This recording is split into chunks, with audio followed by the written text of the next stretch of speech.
Assalamualaikum. Selamat datang di channel kajian eksklusif, tempat ceramah dan video seputar Islam. Untuk mendukung channel ini, silakan klik tombol subscribe, like, komen, dan share link video ini ke media sosial kamu ya. Semoga kita semua mendapat pahalanya. Jazakumullahu khairan.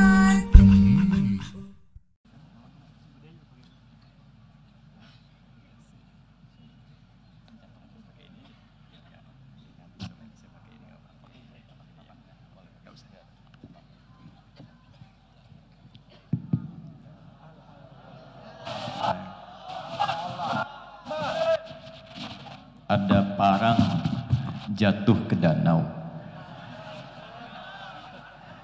dicabut terhunus ngeri. Saya terbang jauh ke Riau, disambut khusus di Umri.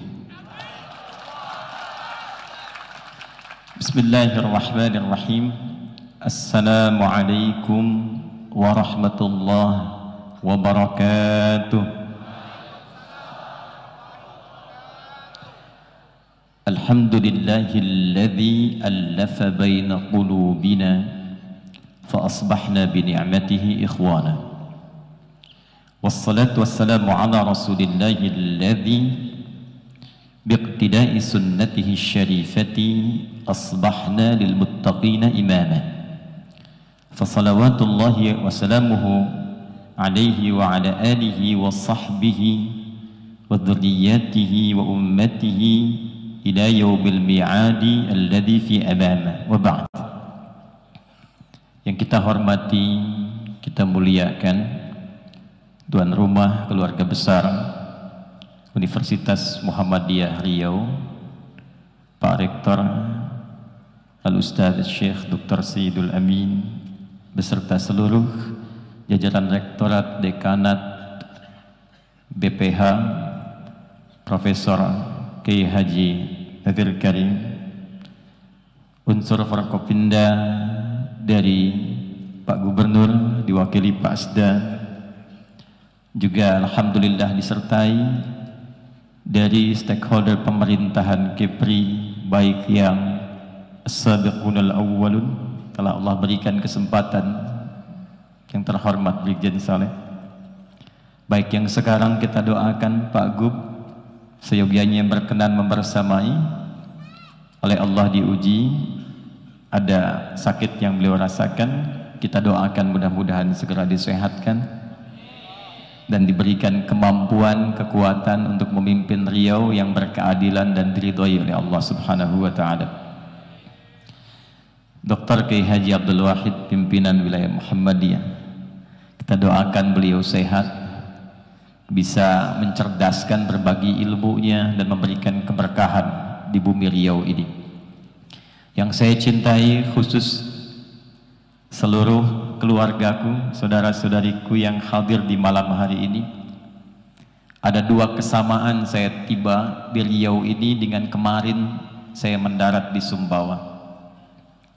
Yang pertama, saya melihat wajah-wajah yang semangat, penuh perjuangan untuk menuntut ilmu. Apalagi yang di sini saya lihat wajahnya semakin bersinar menunggu karena kena pancaran lampu. Yang kedua, sayup-sayup saya dengar suara yang tidak asing tadi, tak lato-lato rupanya. Sampai juga ke Riau ini. Alhamdulillah. Saya yakin karena kita akan mendalami Al-Quran di malam ini, saya punya keyakinan insya Allah Allah menggerakkan kita semua di malam hari ini. Kita memulai untuk menjadi satu di antara generasi terbaik di muka bumi yang pernah berkhidmat untuk mencari bekal kembali kepada Allah Subhanahu wa ta'ala. Karena tidak ada orang yang datang untuk belajar dari tuntunan Al-Quran kecuali disebut oleh Nabi SAW, orang itu akan menjadi orang terbaik di setiap bidangnya. Dokter ngaji Quran jadi dokter terbaik, arsitek ngaji Quran jadi arsitek terbaik, Dosen mengkaji Quran jadi dosen terbaik. Polisi belajar Quran jadi polisi terbaik. TNI prajurit ngaji Quran jadi TNI terbaik. Yang menjamin siapa? Nabi. Di mana ditemukan? Banyak di kitab hadis. Imam Al-Bukhari meriwayatkan dalam sahihnya nomor hadis 5027. Imam Muslim, Imam Ahmad, At-Tirmidzi sampai Imam An-Nasa'i, dan sanadnya semua mutawatir tersambung runtut. Sanad terpanjang dari Al-Imam An-Nasa'i itu nyampe ke Nabi. Beliau terima dari seorang bernama Sa'id bin Ubaidillah. Sa'id bin Ubaidillah menerima dari Yahya. Yahya menerima dari Syu'bah. Syu'bah menerima dari Sufyan. Sufyan menerima dari Alqamah bin Marthad. Alqamah bin Marthad menerima dari Sa'ad bin Ubaidah. Sa'ad bin Ubaidah menerima dari Abi Abdurrahman As-Sulami. Abu Abdurrahman As-Sulami menerima dari Uthman bin Affan radhiyallahu taala anhu. Uthman bin Affan langsung menerima dari Nabi Muhammad sallallahu alaihi wasallam, bin Abdullah bin Abdul Muttalib bin Hashim bin Abdul Manaf bin Qusay bin Murrah bin Kilab bin Ka'ab bin Ghalib bin Fihr bin Malik bin Nadar bin Kinana bin Khuzaimah bin Mudrikah bin Ilyas bin Nizar bin Mudar bin Ma'ad bin Adnan bin Addi bin Adri bin Muqawwam bin Nahur bin Tarikh bin Ya'rub bin Yasjub bin Ismail alaihi salam bin Ibrahim alaihi salam bin Azar atau bin Nahur bin Abil bin Kinan bin Al-Fakhshad bin Sam bin Nuh alaihi salam bin Mihlail Matushalah bin Kinan bin Anwas bin Tis bin Adam alaihi salam.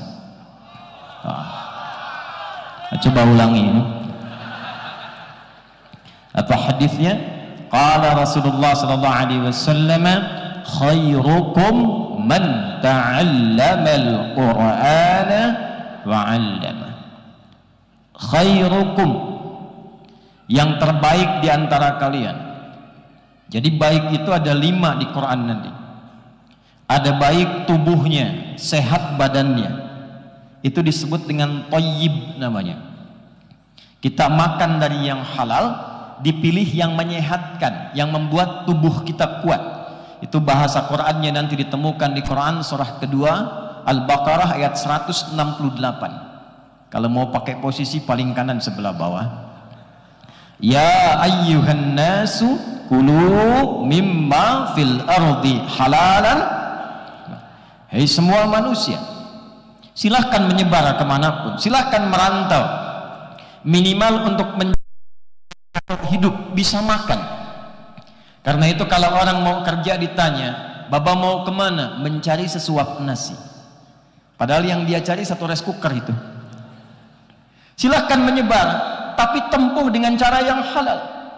Jangan menipu, jangan korupsi, jangan mencuri, jangan menyogok. Hasil yang halal bawa ke rumah, cari makanan yang menyehatkan, namanya thayyib. Jadi kalau orang Arab ditanya kaifa haluka ya akhi, apa kabar? Dia jawab alhamdulillah ana thayyib, saya sehat, kuat fisiknya. Tapi kan belum tentu fisiknya sehat, akalnya juga sehat, sifatnya juga baik, tubuhnya baik, apakah sifatnya baik? Belum tentu. Ada namanya Bang Thayyib tuh, dia sehat baik, tapi 2 kali puasa, 2 kali lebaran dia nggak pulang-pulang tuh. Nah, ketika seseorang dia ingin merubah, menampilkan sifat-sifat yang baik, dia jujur, dia adil, dia dermawan, dia sopan, semua sifat ini disebut dalam bahasa dengan khair namanya. Apa namanya? Khair. Nah, kata Nabi, orang kalau belajar Quran itu ciri pertamanya pasti akan merubah dirinya menjadi orang baik. Karena itu kalau orang sukses menghafal Quran, sukses membaca Quran, sukses meriset Quran, itu ukurannya bukan berapa banyak dia baca ayatnya, bukan berapa banyak dia hafalkan ayatnya. Ukurannya dari Al-Quran, berapa banyak ayat yang dia baca itu merubah dia menjadi pribadi yang lebih baik. Quran surah ke-35 Fatir ayat 32. ثم أورثنا الكتاب الذين اصطفينا من عبادنا فمنهم ظالم لنفسه ومنهم مقتصد Wa minhum sabiqun bil khairati biiznillah. Dzalika huwal fadlul kabir. Ada orang yang kami anugerahkan Quran kepadanya. Cuma sayang nanti ada yang menempatkan Quran bukan di tempatnya, profesinya macam-macam. Dia hafal Quran tapi zalim. Zalim itu menempatkan sesuatu bukan pada tempatnya. Contoh begini, saya punya cangkir, gelas, saya punya gayung. Kalau mau mandi pakai apa? Gayung. Kalau mau minum pakai apa? Gelas. Ada orang minumnya pakai gayung, mandinya pakai gelas. Zalim namanya. Ada orang hafal Quran, qul huwallahu ahad, Allahus lam yalid walam yakul lahu kufuwan. Hafal dia, saat yang bersamaan dia mengatakan semua agama sama, menuju pada Tuhan yang sama, cuma caranya beda-beda. Zalimul li nafsi.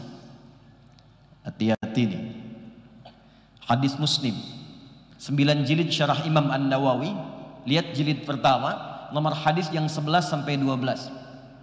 Qala Rasulullah sallallahu alaihi wasallam, sayakunu fi akhir ummati unasun, atau sayati alaikum zamanun, di riwayat lain, akan tiba satu masa engkau akan dapati orang-orang yang yuhadditsunakum bima lam tasma'uhu aw yasma'unahu aba'ukum. Kalian akan dengar ada orang-orang yang ceramah, nulis buku, nyampaikan satu pendapat, bicara tentang Islam, akan menjadikan kalian kaget karena belum pernah dengar sebelumnya. Kata Nabi, jangankan kalian, orang dulu pun kalau dengar itu bisa ikutan kaget. Jadi Abu Jahal pun kalau dengar itu bisa kaget juga. Abu Jahalnya tidak pernah mengatakan semua agama sama.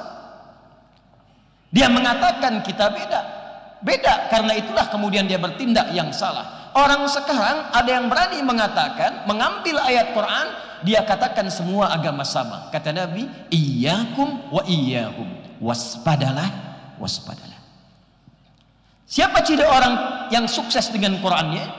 Wa minhum sabiqun bil khairati biiznillah. Dialah orang yang dengan Qurannya mampu merubah dia berperilaku lebih baik di hadapan Allah Subhanahu wa taala. Jadi insya Allah ini ada Pak Asda di birokrasi. Kalau semua birokrat kita dari yang bawahnya, yang desanya, lurahnya, camatnya sampai gubernurnya mau belajar Quran, maka insya Allah akan ditemukan pejabat-pejabat yang terbaik di bidangnya. Masya Allah, sudah diaminkan Pak. Ya. Karena tangannya dekat dengan taat, pegang Quran, jarinya tahiyat gak akan pernah nyentuh maksiat. Pak Asda, ada proyek Pak, ini tolong Pak, ada fee-nya 1 miliar. Maka karena beliau dekat Quran, dia katakan, maaf ya, tangan saya ini tangan taat, jarinya jari tahiyat, tidak akan pernah berbuat maksiat. Masya Allah. Tapi fee-nya Pak, katanya infonya naik 10 miliar. Sebentar, saya istikharah dulu. Gak ada istikharah dalam maksiat. Jadi kalau kita mau kembali ke Quran, kembali mendekat kepada Al-Quran, apalagi di bulan yang mulia ini, maka ada jaminan dari Nabi, semua orang yang mendekat kepada Quran, apapun profesinya, maka dia akan dirubah langsung oleh Allah, sukses di bidangnya dan terbaik di bidangnya. Yuk kita lihat. Maaf ya, Nabi itu lahir di mana? Halo? Di Mekah. Mekah saat Nabi dilahirkan maju atau tidak? Baik. Lihat baik-baik. Yang pintar banyak tidak di sana? Baik. Yang pencuri banyak tidak? Yang penipu ada? Pezina ada? Pemabuk ada? Ada, kumpul semua. Kalau kumpul keburukan, sifat dan orangnya disebut jahiliyah namanya. Kalau perbuatannya saja jahlun, orangnya jahil, digabungkan jahiliyah. Jadi kenapa disebut jahiliyah? Karena semua bentuk keburukan khatam di situ. Saya tadi bicara waktu siang di kampus, maaf, pemabuk itu yang paling amatir itu 5 kali mabuknya sehari. Jadi kalau belum 5 kali itu belum mabuk, belum amatir. Kebayang ya? Kalau ada pembegal, itu sekampung begal semua, nggak nanggung. Yang maju di Romawi, yang tinggi di Persia. Pada masa itu Mekah di bawah, nggak berkembang, keburukan banyak. Tapi menariknya ketika Allah mengutus Nabi Muhammad SAW, Allah tidak memberikan tongkatnya Nabi Musa, tidak memberikan mu'jizatnya Nabi Isa alaihissalam, tidak menundukkan awan untuk dinaiki seperti Sulaiman alaihissalam, tapi yang diturunkan oleh Allah Al-Quran. Al-Quran. Dan apa yang terjadi ketika semua belajar Al-Quran sesuai dengan profesinya? Abu Bakar As-Siddiq belajar, pelajari manajemen bisnis, bagaimana petunjuk di Qur'annya, pelajari Quran keseluruhan, maka berubah menjadi orang yang terbaik di zamannya sampai sepeninggal Nabi Muhammad SAW. Umar yang tadinya keras, yang kalau bertemu ngajak berkelahi, hei siapa yang berani denganku ketemu di bukit A, tapi pamit dulu pada ibu yang telah melahirkannya, karena dia akan kembali tanpa nama. Umar yang pernah jualan Tuhan yang terbuat dari roti, musim panas keliling-keliling Tuhan, tiba-tiba lapar, disimpan Tuhan berhalanya itu di atas satu batu, kemudian minta izin, ya Lata ya Manat ya Uzza a'dhirini, tolong maafkan aku sementara, toleran dikit, kuntu ja'ian, saya lapar sekarang, pinjam kepalanya sebentar makan. Lapar lagi, pinjam tangannya sebentar. Sampai habis Tuhan yang dijual dikonsumsi sendiri. Setelah masuk Islam, Allahu Akbar, tak ada satu pun yang terbaik di zamannya mewarisi Nabi dari keberaniannya, kehebatannya, ilmu belusukannya yang ditiru sampai dengan kini. Umar. Pemimpin pertama yang meniru Nabi belusukan itu Umar bin Khattab radhiyallahu ta'ala anhu. Ada seorang ibu dengan anaknya kelaparan, saking tidak ada makanan, kemudian apa yang terjadi? Beliau menggoreng-goreng batu dalam pasir sambil memberikan syair, duhai khalifah, enak-enak di istananya, kami di sini rakyat kekurangan berbagai hal, hanya goreng batu, tak ada makanan. Lewat Umar sedang belusukan mendengar itu, lantas Umar kembali ke Baitul Mal, membuka, mengeluarkan gandum sekarung, dipinggul kemudian oleh beliau. Ketika dipanggul itulah datang ajudannya ingin membantu, kata beliau, tidak, saya yang dihisap. Dibawa ke tempat ibu itu dan tidak mengatakan saya Umar. Zaman dulu nggak ada kamera, zaman dulu tidak ada media sosial, zaman dulu tidak ada update status, zaman dulu tidak ada peluang untuk menampilkan ke banyak orang. Umar tidak cerita kalau beliau Umar, dimasakkan oleh beliau. Bahkan saat dimasakkan itu ibunya masih bersyair, duhai khalifah, enak-enak di istana, cuma orang lain yang datang ke sini untuk membantu saya memasak. Disuapkan pada anaknya tanpa pernah mengatakan saya Umar.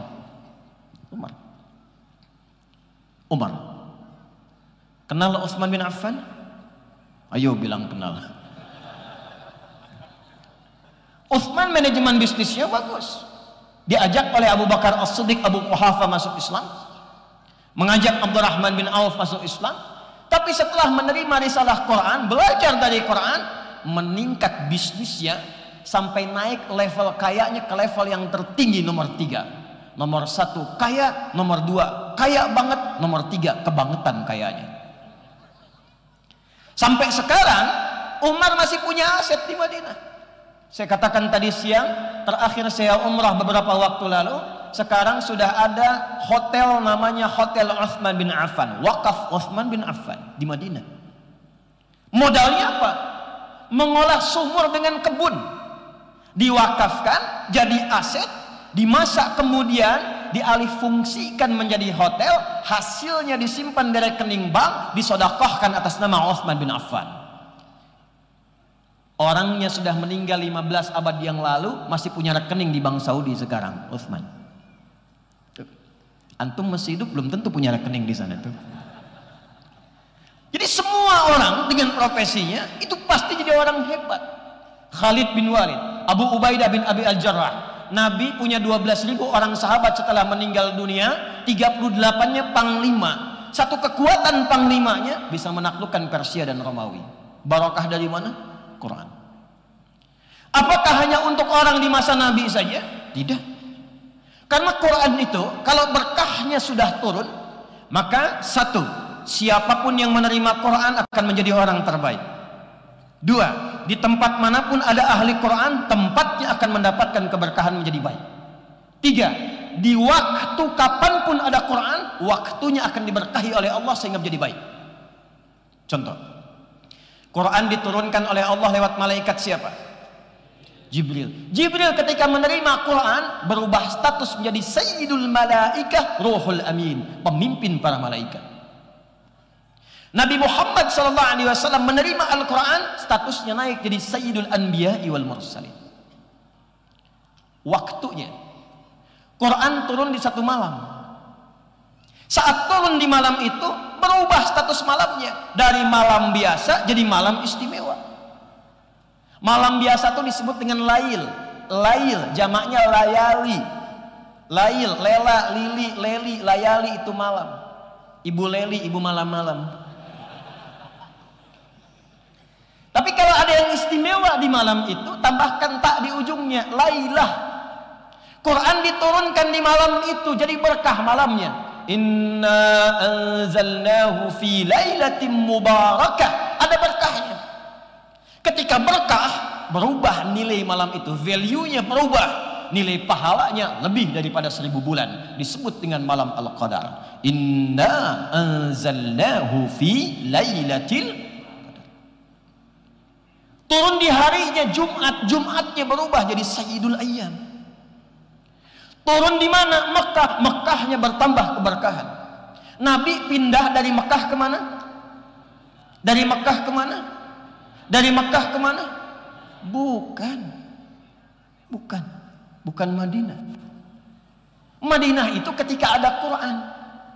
Saat Nabi pindah, pindahnya bukan ke Madinah, pindahnya ke Yathrib namanya. Yathrib. Yathrib itu nama satu dari umat Nabi Nuh yang setelah banjirnya reda 1 tahun 10 hari berpencar. Ada yang bernama Yathrib nanti bin Mahlil kakeknya datang ke wilayah itu bertempat disebut dengan nama orangnya, maka tempatnya disebut dengan Yathrib. Nabi datang ke situ, maaf sekali ekonomi tertinggal, pasar dikuasai Yahudi, dimonopoli, konflik tinggi, 600 tahun Aus dan Khazraj gak pernah tuntas, politik tajam, kriminalitas tinggi, pasarnya kotor. Datang ke situ turun cahaya Quran, cuma 2 tahun berubah, berkembang jadi suasana kota. Pasarnya stabil, orangnya jadi baik, kemudian jadi suasana kota yang mencerahkan, ilmu mulai banyak sehingga dikenal. Kalau ada pasar yang jujur, itu tuh di sana. Kalau ada orang-orang baik, itu di sana. Kalau ada orang-orang yang hebat, itu di sana. Semua menginspirasi. Suasana kota yang menginspirasi dalam bahasa Arab disebut dengan Al-Madinah Al-Munawwarah. Turun Quran jadi Al-Madinah Al-Munawwarah. Jadi Quran itu turun dimanapun, di tempat, di waktu, di orangnya, pasti merubah jadi baik. Apakah hanya di era Nabi saja? Tidak. Karena satu-satunya kitab suci yang dijadikan bimbingan sampai akhir masa kehidupan hanya Al-Quran. Taurat diturunkan pada siapa? Halo? Pada siapa? Musa alaihi salam. Untuk siapa? Bani Israel. Tahu dari mana? Quran. Ya, itu paling gampang, Quran. Quran surah 17 ayat yang kedua. Wa ataina Musal kitaba, dan dengan keagunganku diberikan Musa kitab namanya Taurat. Quran surah ketiga ayat ketiga. Ya, nazzala 'alaikal kitaba bil haqqi musaddiqan lima baina yadayhi wa anzalat Taurat. Apa fungsi Taurat? Balik lagi ke Quran surah ke-17 ayat 2. Wa ataina Musal kitaba wa ja'alnahu hudan li bani Israil. Khusus sekomplek Bani Israel saja. Itu aja, nggak keluar. Nabi Isa dapat apa? Injil. Injil di dalamnya sama, hudan, tapi untuk siapa? Li Bani Israil. Quran beda. Ketika turun risalahnya, kalimatnya beda. Syahrul Ramadan alladzi unzila fihil Quran hudan lin nas. Hudan lin nas. An-Nas disebutkan 241 kali dalam Al-Quran, mencakup semua manusia tanpa kecuali, tanpa batas. Dan oleh Allah dijadikan abadi karena dijamin melewati setiap masa. Karena itu dijaga semuanya, lafadznya dijaga, maknanya dijaga, keutamaannya dijaga, kemuliaannya dijaga. Nggak ada satupun kitab di muka bumi yang sejak diturunkan dibaca terus sama isinya, tak berubah. Zaman Nabi dibaca alif lam mim, zaman sekarang dibaca alif lam mim. Bukan cuma ayatnya, tapi cara bacanya pun sama dan dijaga dengan ilmu. Tak ada satu buku bacaan di muka bumi yang dijaganya pakai ilmu, cuma Quran. Anda baca Quran nggak bisa biasa. Alif lam mim, dzalikal kitabul la raiba fihi, hudal lil muttaqin, nggak bisa. Ada panjangnya, pendeknya, makhrajnya, wakafnya, wasalnya. Alif lam mim. Dan semua huruf yang dibacakan dari Quran semuanya keluar dari bagian tubuh kita. Tak ada satu tersisa rongga tubuh kita yang mengeluarkan suara huruf, kecuali darinya keluar semua lafaz-lafaz Quran. Seakan Allah ingin mengatakan, karena kitab ini mulia, dilafadzkan secara mulia, maka bagian semua tubuh ini mesti bertasbih mengucapkan Quran dengan semua kemuliaannya. Dijaga ilmunya, bernama tajwid. Dan tajwid ini dimunculkan untuk menjaga Quran, termasuk dari cara baca yang menyimpang. Zaman Nabi sudah ada baca syair, dan syair itu ada iramanya. Syarat syair itu, syair itu ada 4. Yang pertama nanti ada fasaha, kedua uslub, ketiga khayal, keempat musik, ada irama. Ada irama. Rumusnya ada 16 disebut dengan bahar. Ada bahar tawil, tawilun lahudun al-bukhuri fadailu, fa'ulun mafa'ilun, fa'ulun mafa'ilu, kifa nabki min dhikra habibin wa manzili bisaqdili wa bainad dakhuli fahawmali.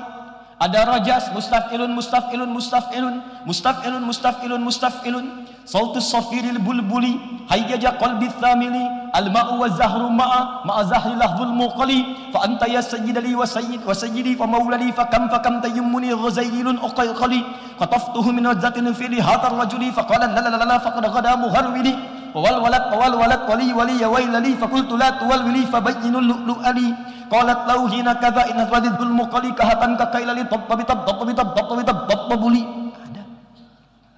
Ada madi mufa'alatun fa'ilatun tala'al badaru min thaniyatil. Itu rumusnya madid. Nanti dibawa di copy paste tuh. Sejak berkembang Islam ke Persia, nanti dikembangkan jadi notasi tuh. Dal ro mim fa sod lam sin dal do re mi fa sol la si do. Dari notasi itu. Di masa Islam dikembangkan, di Spanyol berjaya Islam, dijadikan rumusan nazam, dibawa ke gramatikal dasar ilmu. Ke bahasa muncul alfiyah, rumusnya rajas muzdawaj, rajas lagi. Mustaf'ilun, ya. Kalamuna lafzun mufidun kastaqim wasmun wa fi'lun thumma harfunil kalim. Wahiduhu kalimatun wal qawlu am wa kalimatun biha kalamun qad yu'am bil jarni wat tanwini wan nida wa al wa musnadin lil ismi tamyizun hasal bita fa'alti atat wa ya if'alli wa nun iqbalanna fi'lun yanjali. Dibawa ke hadis ada alfiyah hadis, dibawa ke Quran ada nazam syatibiyah. Ditinggalkan, ditarik lagi sama barat, dirubah lagi ke musik. CDF, GABC, GABC, DF, FIS, DF, FIS, AB, CIS, D, AB, CIS, D, FIS, GIS, A, FIS, GIS, A, B, CIS, DIS, E, B, CIS, DIS, E, FIS, GIS, AIS, B, FIS, GIS, AIS, B, CIS, DIS, AIS, FIS, CIS, DIS, AIS, FIS, GIS, AIS, BIS, CIS. Judi, prank tuh. Tapi apakah notasi itu bisa dibaca untuk Quran? Gak bisa. Makanya orang-orang jahiliyah bingung ini. Ini ada syair 16 rumus. Tapi kok bacaannya Muhammad sallallahu alaihi wasallam ini enggak sama dengan kita. Dia indah tapi bukan syair. Dia punya makna, maknanya lebih dalam. Bingung mereka itu.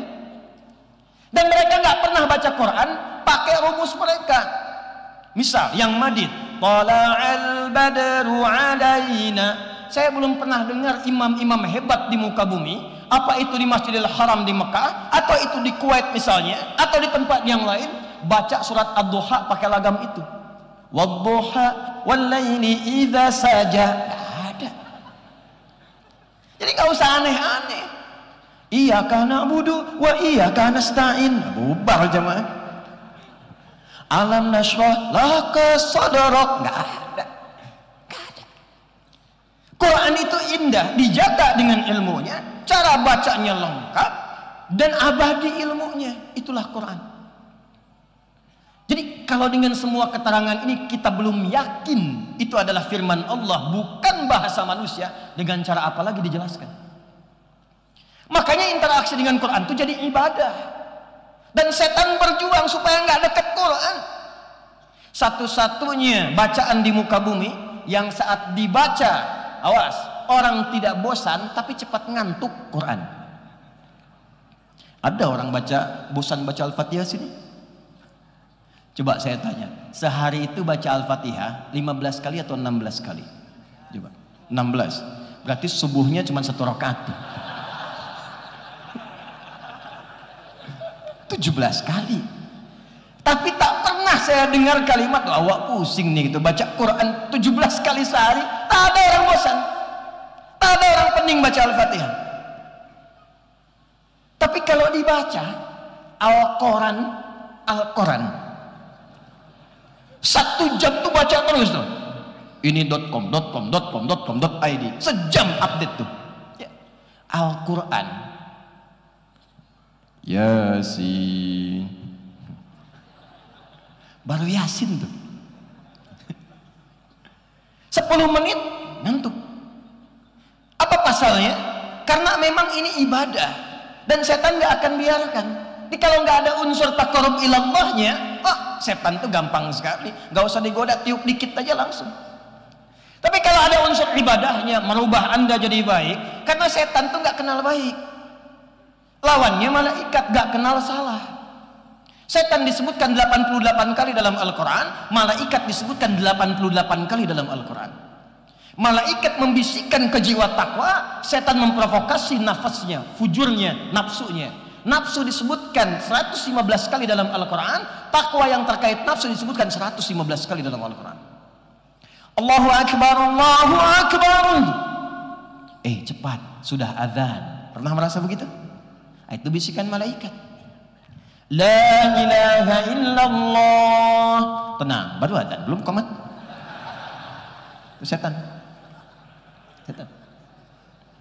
Setan nggak kenal benar. Karena itu setiap yang dekat dengan kebenaran, setan masuk supaya salah. Masuk. Malaikat nggak kenal salah, kenalnya benar terus. La ya'sunallaha ma amarahum wa yaf'aluna ma yu'marun. Jadi mengerjakan yang benar terus, gak kenal maksiat, tupoksinya jelas.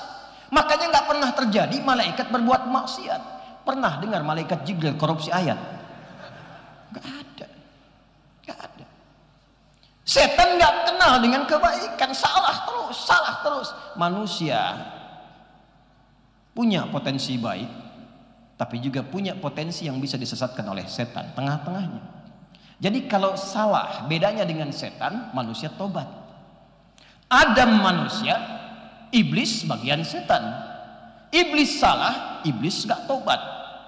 Ma mana'aka alla tasjuda idh amartuk. Hei iblis, kenapa kamu gak sujud ketika aku perintahkan? Bukan sujudnya yang penting, tapi ini perintahku, kata Allah. Quran surah 7 ayat 11-12. Ana khairum minhu, khalaqtani min narin wa khalaqtahu min tin. Aku levelnya lebih tinggi daripada dia. Aku lebih hebat. Enggak level yang tinggi, hormat kepada yang rendah. Qala khruj minha, keluar kamu. Dikasih kesempatan tobat, enggak tobat. Adam diizinkan salah untuk menunjukkan kepada kita bagaimana caranya tobat. Begitu Adam salah alaihi salam, maka diberikan oleh Allah petunjuk tobat. Quran surah 2 ayat 37. Fatalaqa Adamu mir rabbihi kalimatin fataba. Dibimbing dengan kalimat. Apa kalimatnya? Quran surah 7 ayat ke-26. Rabbana zalamna wa illam taghfir wa tarhamna lanakunanna minal. Karena itu bedanya manusia dengan setan. Setan salah, setan tak tobat. Manusia kalau salah, manusia tobat. Jadi kalau ada manusia salah nggak pengen tobat, namanya apa? Jangan lihat saya begitu. Namanya manusia tapi sedang diprovokasi oleh setan. Jelas? Nah, sekarang kita kembali. Ini kita baru mukaddimah, kita belum mulai ini. Belum mulai materinya, saya baru kasih pengantar. Kita sampai jam berapa ini? Sampai subuh. Oh iya, enggak apa-apa ya. Saya pesawat jam 6.10. Sebelum subuh sudah ke bandara, enggak ada masalah ya. Silahkan udah sampai subuh, saya jam 10 saya udah bergerak. Nah, sekarang begini. Saya tanya sekarang. Ngaji Quran, Qurannya sama enggak dengan yang sekarang dengan yang di zaman Nabi? Sama enggak? Bacaannya sama. Sanadnya sama. Kok hasilnya beda? Tuh. Orang baca zaman Nabi kul dibaca, orangnya jadi keren, kul. Ini muka kul semua tuh. Kul huwallahu, kul a'udzu birabbil falaq, kul a'udzu birabbin nas ya. Baca surat yang sama jadi hebat. Tahu Bilal? Tahu Bilal? Bilal bin Rabah modalnya cuman al-ikhlas, kul huwallahu ahad. Tapi dari ayat itu menginspirasi beliau jadi kuat, dahsyat, mentalnya hebat, tenaganya bagus, semangatnya tinggi, dicambuk di tanah lapang yang sangat gersang dengan terik panas luar biasa, dibakar batu awalnya, kemudian dibentangkan, diikat, dicambuk. Irtad, murtad engkau. Jawab Bilal, ahad. Irtad, ahad. Irtad, ahad. Ini nggak dicambuk, nggak dipanasin, kasih lato-lato, tek murtad. Aduh. Cuman dikasih kata-kata, aku mencintaimu, pindah agama. Tuh, padahal dia hafal qul huwallahu ahad. Hati-hati ya para akhwat ya. Kalau ada orang gombal begitu, cukup katakan kepadanya, buktikan cintamu dengan menuliskan itu di buku nikah kita. Gitu. Sampai punya BPKB, buku pernikahan kita berdua. Gitu dong, iya kan? Nanti dia tanya, oke lah kalau begitu, abang tinggal di jalan apa? Jalanin aja dulu, nanti kalau cocok kita terusin. Itu cara. Mentalitasnya beda. Orang dulu belajar ayat langsung pintar. Orang dulu belajar ayat langsung sukses. Dan mereka membaca semua amal itu dengan keyakinan yang tangguh. Tertanam dulu di jiwa mereka itu. Dzalikal kitabu la raiba fihi, itu sampai ke sini. Bukan cuma di sini. Sampai ke jiwa. Jadi ketika dipanggil sholat pun yakin ada manfaat sholat. Allahu Akbar, Allahu Akbar. Mereka nggak tanya lagi kenapa mesti sholat. Karena mereka tahu ketika bertanya hayya 'alas shalah, hayya 'alal falah, salat membuat engkau sukses dan bahagia. Karena falah dalam bahasa Inggris itu success and happiness. So if you want to translate falah in English, so the meaning contains success and happiness. There's differentiate between success and happiness even in Arabic. You want to say success in Arabic, so you can say in the word fawz. Paham? Pegal juga kita pakai bahasa Inggris ya. Ada beda sukses dengan bahagia, ada sukses saja, ada bahagia saja, ada sukses dan bahagia. Ada kaya saja, hati-hati, ada bahagia. Ada kaya dan bahagia. Kalau saya boleh pilih ya, coba pilih nih. Kaya tapi gelisah atau miskin tapi tenang. Nggak ada pilihan ketiga, nggak usah maksa. Saya tahu Anda mau pilih yang ketiga. Saya tahu. Nah, kaya tapi gelisah atau miskin tapi tenang, pilih mana? Terjadi perbedaan pendapat di kalangan masyarakat Riau. Kaya dan tenang, sukses dan bahagia. Bahasa Arabnya sukses dan bahagia namanya falah. Kalau digenggam namanya aflah. Orangnya disebut muflih, jamaknya muflihun. Salat melatih kita sukses dan bahagia. Hayya 'alal falah. Ayo datang kepadaku, aku yang punya kesuksesan, aku yang punya kebahagiaan, aku yang punya segalanya. Sujud mereka yakin, berangkat kerja sukses, belajar sukses, pulang ke rumah bahagia. Orang sekarang baru dikasih adzan, Allahu Akbar, Allahu Akbar, kencengan tawanya kecilin. Loh. Tapi anehnya ngaku muslim, Bagaimana berinteraksinya? Nah, sekarang kita kembalikan dulu. Yang pertama mesti kita lakukan, perbaiki dulu hati ini. Perbaiki hatinya. Kalau ini sudah tersentuh dengan baik, maka semua akan mudah untuk didapatkan. Sentuhlah ia tepat di, maka ia akan jadi milikmu untuk. Sentuhlah Quran dengan hatimu, maka Quran akan terus berada dalam jiwamu untuk selamanya. Makanya diperbaiki hatinya dulu. Yakinkan dulu, ikhlaskan dulu supaya cahaya masuk. Maka setelah itu, perhatikan baik-baik. Posisikan Al-Quran sebagai kurikulum hidup. Jangan ditempatkan sebagai bacaan biasa. Quran mukjizat bukan? Halo, mukjizat bukan? Hebat tidak? Kalau mukjizat berarti beda dengan bacaan lain. Sehebat-hebatnya bacaan yang lain, orang bosan 3 kali baca, udah saya hafal. Anda mau baca apa? Novel, majalah, apapun yang paling hebat, dijual laris, jutaan eksemplar, dicetak di mana-mana. Orang kalau udah baca sekali nambah, 2 kali nambah, 3 kali bosan. Quran tidak. Quran tidak. Karena sifatnya kurikulum kehidupan.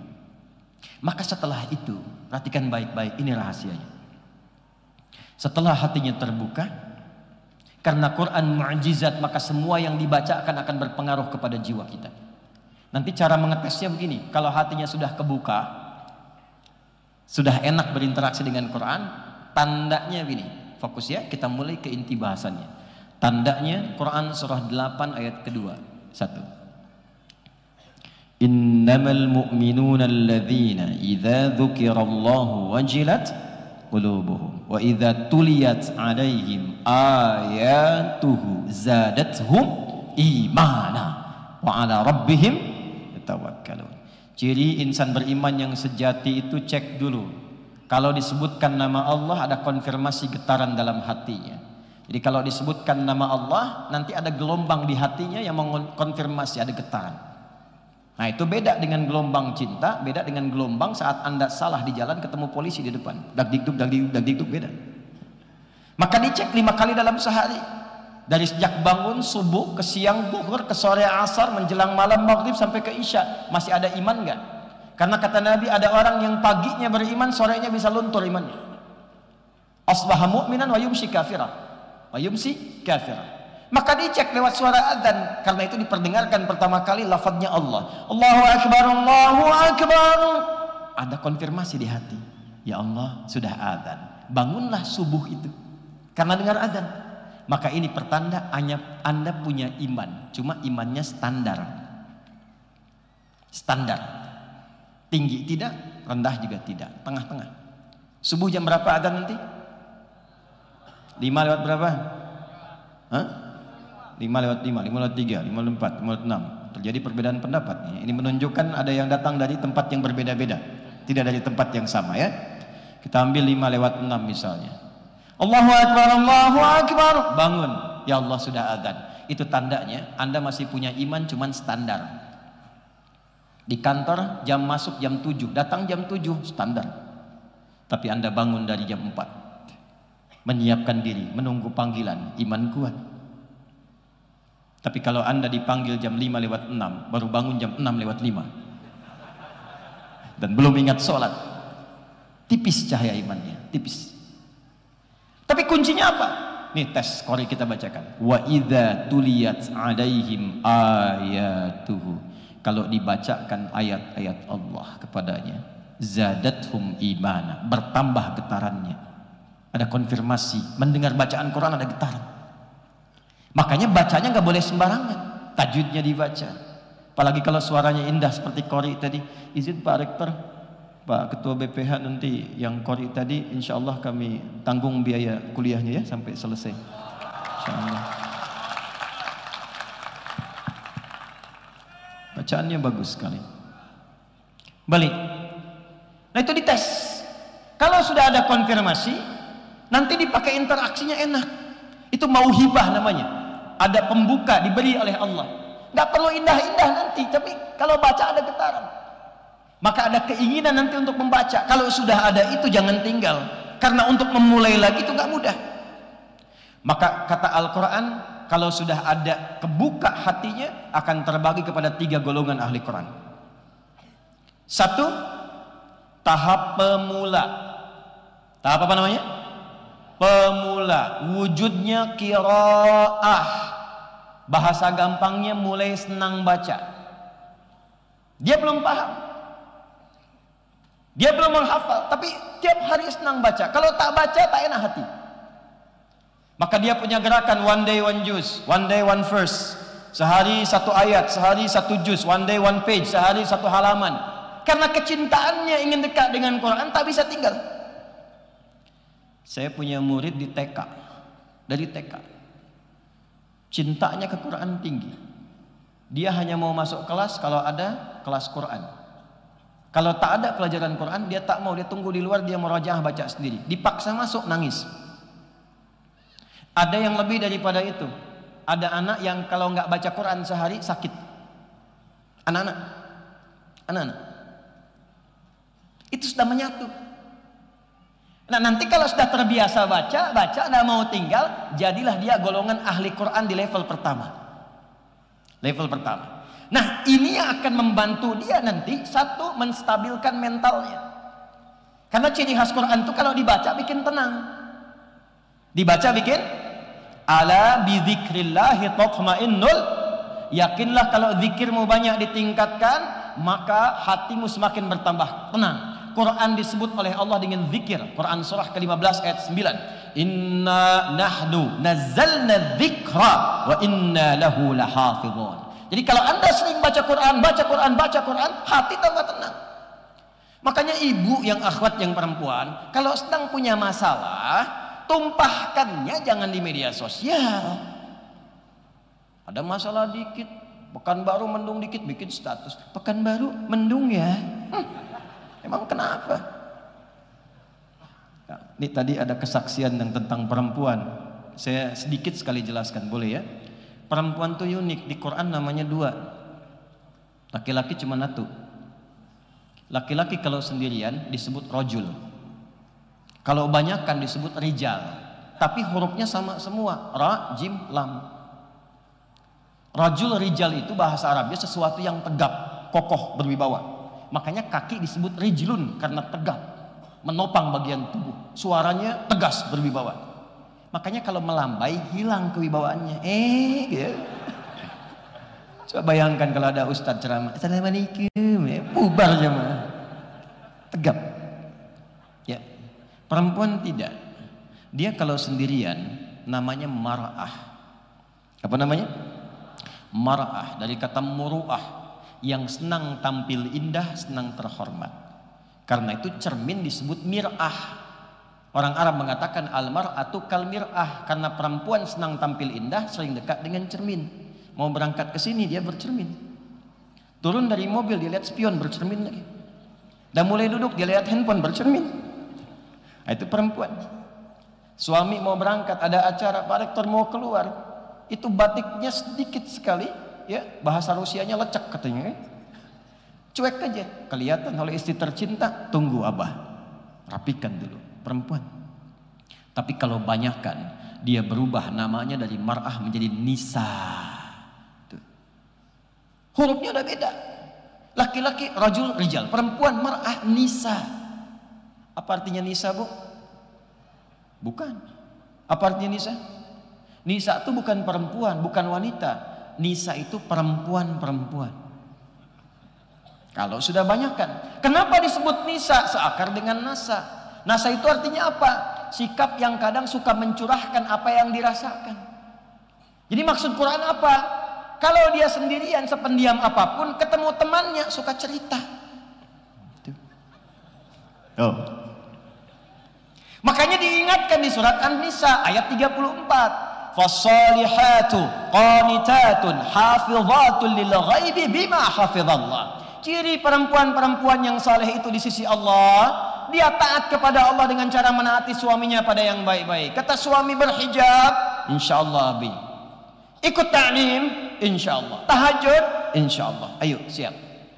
Hafizatun lil ghaibi bima hafizallah. Dan dia menjaga kehormatan rumah tangga, terutama suami ketika tidak sedang bersamanya. Judulnya pengajian, taklim. Datang ketemu kawan. Apa kabar ukhti? Alhamdulillah baik.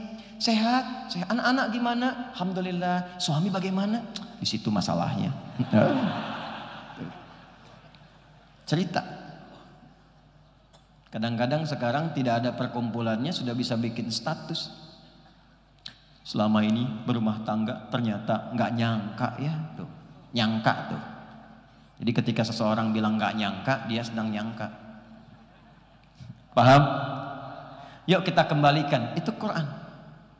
Jadi temukan itu sampai senang baca, senang baca. Kalau sedang gelisah, ambil wudhu, buka mushaf, ngadap kiblat, baca Quran. Demi Allah saya katakan, sudah ada riset baru keluar sekarang. Riset. Nanti kita ada MOU di sini dengan Umri, insyaallah. Ya, maaf. Riset sekarang membuktikan Anda kalau baca Quran berapapun tapi konsisten bacanya, itu akan memberikan keberkahan, setidaknya stabil dalam mentalitas, lebih tenang. Jadi menerima masalah sebesar apapun itu jadi kecil, cawan hatinya lebar. Ketika lebar masalah jadi kecil, masuk. Jadi kalau pejabat merumuskan persoalan dekat dengan Quran, tenang ambil kebijakan. Pebisnis dekat dengan Quran, tenang menyelesaikan persoalan. Mahasiswa dekat dengan Quran, tenang menghadapi ujian. Harinya kok hari tenang, kok Anda gelisah? Harinya hari tenang kan? Tapi Anda kok pada gelisah? Heran saya anak sekarang. Karena belajarnya nggak nempat. Waktu belajar digunakan main lato-lato, hari tenang baru belajar. Quran. Nanti yang kedua, sholat tuh. Sholat tuh bikin tenang. Makanya tempat sholat itu beda sendiri. Anda masuk masjid dengan masuk rumah, lebih tenang ke masjid. Makanya dulu orang-orang kalau kerja di zaman Nabi bisnis, keluar tuh ba'da syuruk dari masjid, pulang ke rumahnya. Ini bisa rumus nih teman-teman yang dagang, yang bisnis, pengusaha. Itu nggak langsung ke rumah, mampir masjid dulu. Sholat 2 rakaat, tawakal pada Allah, memohonkan, ya Allah saya telah berikhtiar seperti apa yang telah Engkau perintahkan, maka mohon berikan rezeki seperti apa yang telah Engkau janjikan. Makanya keluarnya pulang ke rumah yang dibawanya aura masjid, bukan aura jalan. Pulang ke rumahnya tuh aura masjid, tenang, enak, ketemu anak nyaman, main-main. Karena anak itu nggak kenal Anda sebagai direktur, nggak kenal Anda sebagai pimpinan. Anda jenderal, iya, di mana? Di kesatuan, di rumah Anda ayah. Anda manajer, direktur, di mana? Di kantor, di rumah Anda abi. Iya. Saya di sini Ustaz, alim, panggil Syekh. Di rumah mereka nggak kenal saya dengan Syekh, Ali, Ustaz. Tidak. Apa Anda pikir saya pulang ke rumah disambut Ustaz? Tidak. Anak saya butuh ayahnya. Buya, anak yang kecil yang mau 2 tahun. Kita baru pulang dari Amerika, datang ditungguin malam-malam.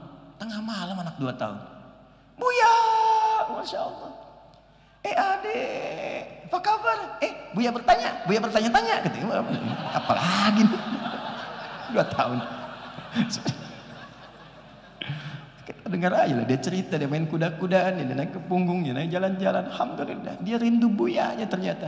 Dia nggak kenal Ustaz, tak peduli dia. Kenal ayahnya. Masjid, bikin tenang. Ada seorang saleh, rajin murajaah Quran, baca Quran. Dan dia padukan dengan masjid. Ini kisah nyata. Saya kalau cerita hampir nggak pernah saya kutip yang aneh-aneh. Ini daerah Pasar Rebo agak ke atas. Orang soleh agak sepuh. Jadi beliau ini unik. Tiba-tiba ada orang dari kota ingin bangun masjid, tapi pengen di situ dan dikelola oleh bapak itu. Bayangkan. Saya juga nggak paham gimana tiba-tiba bisa terjadi itu. Singkat jadi kelola, jadi dirawat, disayang-sayang, dan wafatnya sesuai dengan kebiasaannya. Masya Allah. Kamis Ramadan nunggu senderan belakang, meremlek, meninggal. Ya Tuhan, nafsul mutmainah. Indah wafatnya. Awas belakang tuh, meremlek tuh. Kurang. Nah, yang kedua, ini insya Allah nanti kita kerjasamakan dengan Umri. Makanya kenapa saya mulai dari kampus. Nanti insya Allah saya keliling. Tidak jadwal-jadwal kita bertemu. Mungkin nanti pesantren-pesantren Quran, mungkin nanti dengan pemerintah setempat kita diskusi, ya, tunjukkan nilai keislaman baik. Yang kedua itu namanya tilawah, kajian Quran, sesuai dengan passionnya. Jadi kurikulum. Misal, Anda yang dagang, yang bisnis, kan sudah tahu pebisnis di masa Nabi dituntun Quran, sukses, asetnya sampai sekarang masih ada. Pertanyaannya, kenapa Anda tidak mengeluarkan konsep manajemen bisnis dalam Quran? Diikutin. Dan gak akan pernah bertentangan dengan sistem kehidupan. Lalu detailnya lihat dalam hadis. Makanya Quran dengan hadis bersanding. Ada Quran, detailnya di hadis.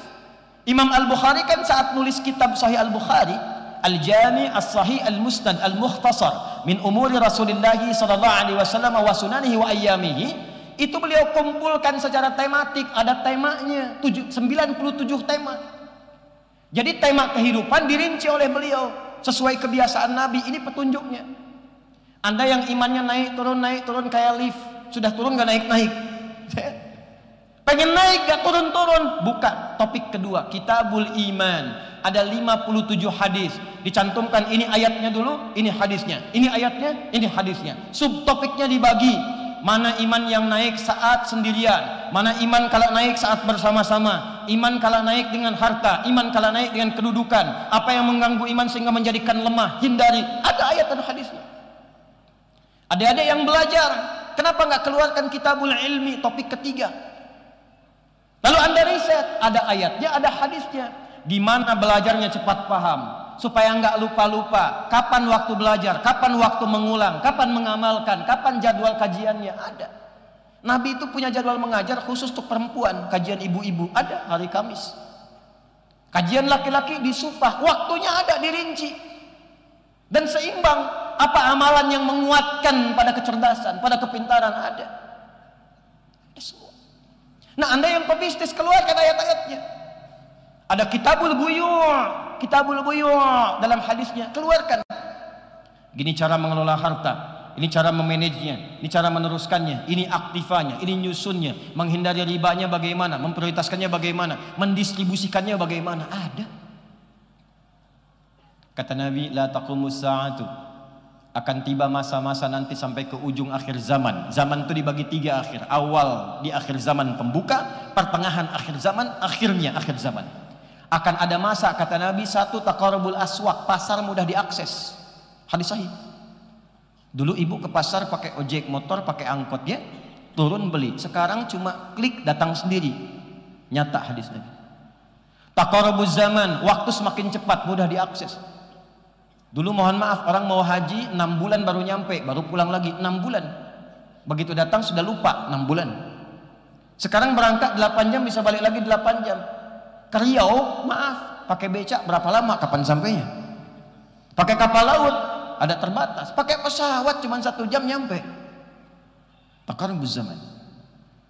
Nah, sekarang dalam masa itu memanfaatkannya bagaimana?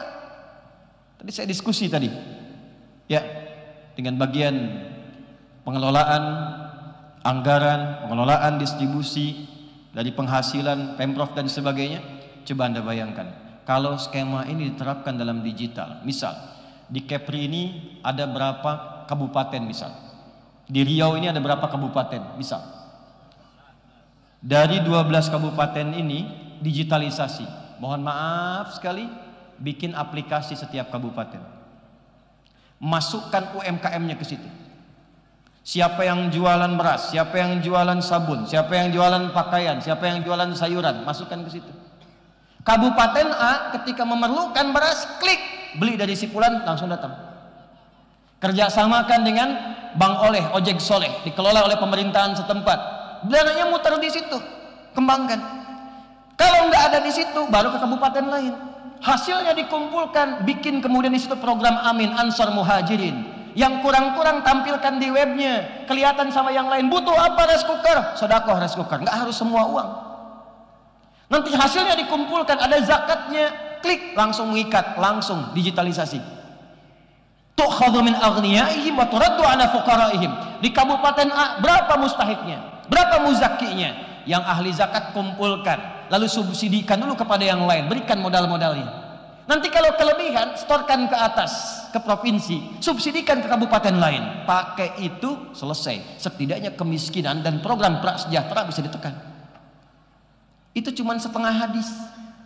Setengah hadis, Anda bayangkan. Itulah tilawah, itulah riset. Yang profesi dokter kumpul semua, keluarkan ayat-ayat kedokteran, keluarkan hadis-hadis yang riset. Saya tadi diskusi, kita punya kelas di At-Taisir, kelas Quran, terhubung di 400 dokter dan profesional. Saya tanya dokter mata, dok, bagaimana ciri mata yang sehat? Kata beliau, kalau memantulkan optik yang sempurna, bendanya jelas terlihat. Saya bilang yang begitu banyak, cuman saya keluar dari masjid, banyak saya lihat orang, dia betul lihat sendal, tapi dia nggak bisa bedakan mana sendal dia, mana sendal orang. Ya keluar masjid enak saja, mana sendal saya, lupa saya taruh tadi ya. Dia pakai sendal bagus, padahal dia ke masjid tak pakai sendal.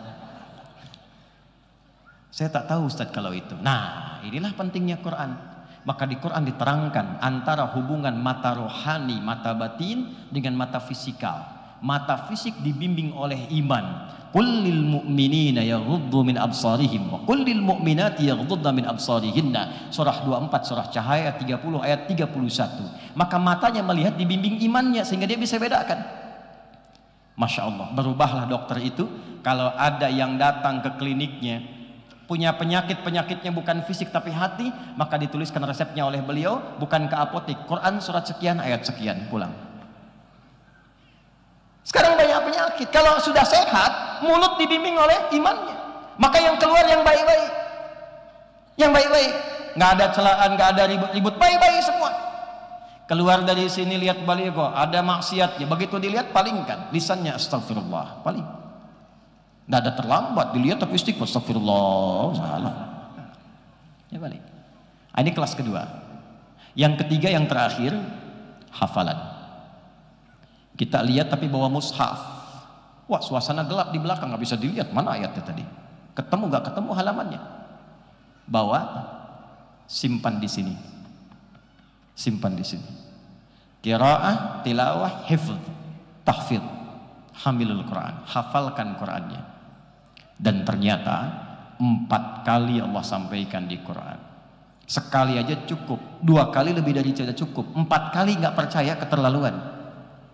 Quran surah 54 ayat 17, ayat 22, ayat 32, ayat 40. Walaqad yassarnal Qur'ana lidzikri fahal min muddakir. Nah, itu yang insya Allah kita akan coba teruskan ke setiap tempat. Dan di Riau ini pusatnya insya Allah, tadi kita bicara dengan Pak Rektor, akan dimulai di Umri ini. Kita malam ini akan MOU formal. Nanti kita akan kirimkan sebagai pendahuluan 2000 paket hafalan Quran untuk menghafal 30 juz dalam 30 hari. Ya, bukan juz 30 juz. Dan ini terbukti insya Allah. Nanti di Bekasi itu ada yang 24 hari, 25 hari, ada yang rekor 14 hari. 14 hari. Ya. Ada yang 30 hari plus. Jadi begitu 30 baru 27. Dia pengen nambah. Ya, ada yang sampai 40, 49. Usianya apakah dipikir anak-anak 14, 15? Tidak. Ada yang 49 tahun, 50 tahun, ada yang 82 tahun ikut. Maka saya berharap nanti insya Allah dari sini akan terpancar ahli-ahli Quran biiznillah. Ya. Yang kedua, nanti kita akan siapkan untuk riset di sini. Nanti dari hasil riset kami coba, nanti tadi juga ada dari Pemda, kita akan diskusi. Insya Allah ahli-ahli Quran yang dididik di Makra, kalau sudah selesai 30 juz, nanti boleh sinergikan dengan kami. Nanti kita akan didik dengan ilmunya, kita kirim ke cabang kita di 19 negara.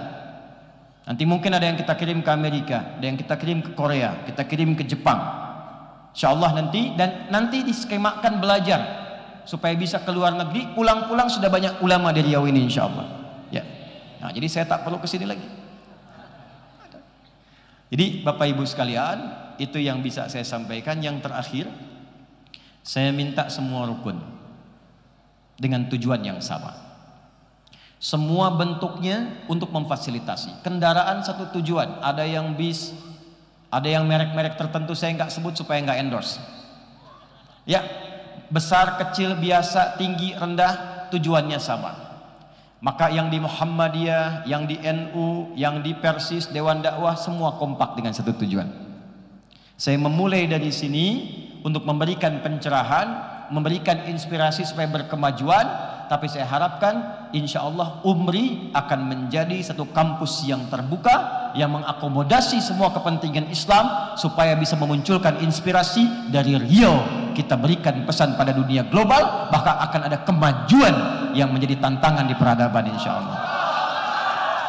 Takbir, takbir. Nah, baik ya, tertib, rapi, dan insya Allah mudah-mudahan semuanya berkah di sisi Allah Subhanahu wa taala. Ya.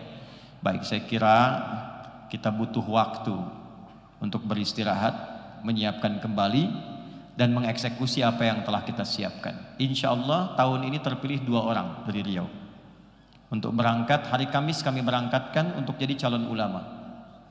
Dia akan berangkat ke Tripoli, ke Ziletin, di kampus terbaik Quran. Jadi kampus itu fakultas manapun semua harus hafal Quran 30 juz, hafalan dan tulisan. Hafalan dan tulisan. Jadi dia nggak akan lulus kecuali hafal Quran secara hafalan dan tulisan. Mohon didoakan karena kami amanatkan sampai S3. Boleh pulang libur tapi jangan selesai sampai S3. Insya Allah ke depan tidak boleh 2 orang, harus lebih daripada itu. Kita punya kerjasama dengan 19 negara. Tahun ini nanti insya Allah ada dari Madinah, ada dari Mekah, ada dari Al-Azhar, ada dari Sudan, ada dari Turki, ada dari Tripoli, beberapa yang lain. Dan insya Allah kita berikan support maksimal sehingga semuanya bisa nyaman dan gratis untuk bisa belajar. Ya, saya kira itu yang bisa saya sampaikan. Semoga Allah muliakan kita, semoga Allah jaga kita, semoga Allah jaga Riau ini dalam ridha Allah Subhanahu wa taala. Dan semoga Allah jadikan Indonesia baldatun tayyibatun wa rabbun ghafur. Allahumma taqabbal minna innaka antas sami'un alim wa tub 'alaina innaka antat tawwabur rahim. Allahumma ya arhamar rahimin nas'aluka bitamami rahmatik wa bitamami asma'ikal husna wa sifatikal 'ula. Allahumma nusalli wa nusallimu ala habibikal karim rasulikal mustafa amin sayyidina Muhammadin wa ala alihi wa sahbihi ajma'in. ربنا لا تدع لنا في مقامنا هذا وفي كل مقام ذنبا إلا غفرته.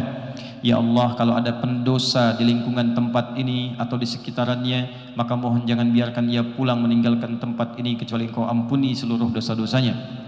Wala hamman illa farajtah. Jika ada yang tengah merasakan kegelisahan dalam hatinya, jangan biarkan ia pulang meninggalkan tempat ini kecuali Engkau telah tenangkan keadaan jiwanya. Allahumma wala asiran illa yassartah. Jika ada yang tengah merasakan kesulitan di pekerjaan, di keluarganya, di kehidupan sosialnya, mohon dengan keikhlasannya datang ke tempat ini, ringankan dan hilangkan segala kesulitannya. Wala maridan illa syafaitah. Jika ada yang Kau uji dengan penyakit seberat apapun, mohon angkat dan sembuhkan penyakitnya. Allahumma alif baina qulubina wa wahidna wa janibna minat tafruqah. Ya Allah, lembutkan hati kami untuk bersatu dalam kebaikan dan jauhkan kami dari perpecahan. Allahumma ij'alna min ahlil Qur'an waj'alil Qur'ana sahiban lana fid dunya wa syafi'an lana fil akhirati ya arhamar rahimin. Ya Allah, jadikan kami termasuk bagian dari ahli Quran. Jadikan Quran sahabat kami di dunia dan syafaat bagi kami di akhirat ya arhamar rahimin. Allahumma altaf ya Allah qulubal 'asat liyatubu ilaika taubatan nasuha. Ya Allah, mohon lembutkan hati-hati pelaku maksiat di malam hari ini agar ia sadar dan mau bertobat kepadamu sebelum Kau wafatkan ya arhamar rahimin. Ij'al baqiyata hayatina hayatun thayyibah wa akhir wafatina husnal khatimah. Ya Allah, jadikan sisa hidup kami lebih baik daripada sebelumnya, dan mohon jadikan bila pun kami mesti kembali di malam ini husnul khatimah.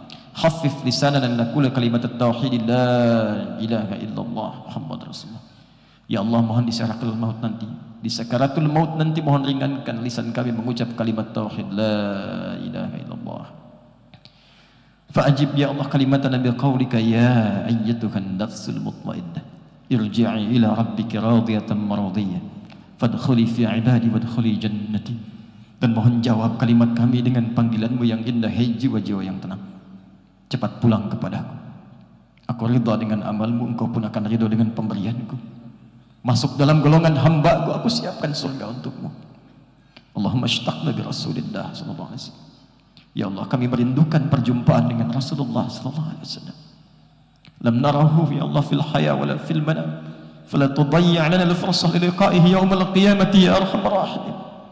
Kami tak pernah menatap beliau bersua walau hanya di alam mimpi, maka mohon jangan hilangkan kesempatan kami menjumpai Rasulullah di akhirat kelak ya arhamar rahimin. Ij'alna min ummati nabiyina Muhammad sallallahu alaihi wasallam. Ya Allah, jadikan kami termasuk golongan umat Rasulullah sallallahu alaihi wasallam. Rabbana atina fid dunya hasanah fil akhirati hasanah wa qina adzabannar. Wassallallahu ala sayyidina Muhammad wa ala alihi wa sahbihi ajma'in. Wa akhiru da'wana alhamdulillahi rabbil alamin. Terima kasih. Saya mencintai Anda semua karena Allah. Assalamualaikum warahmatullahi wabarakatuh.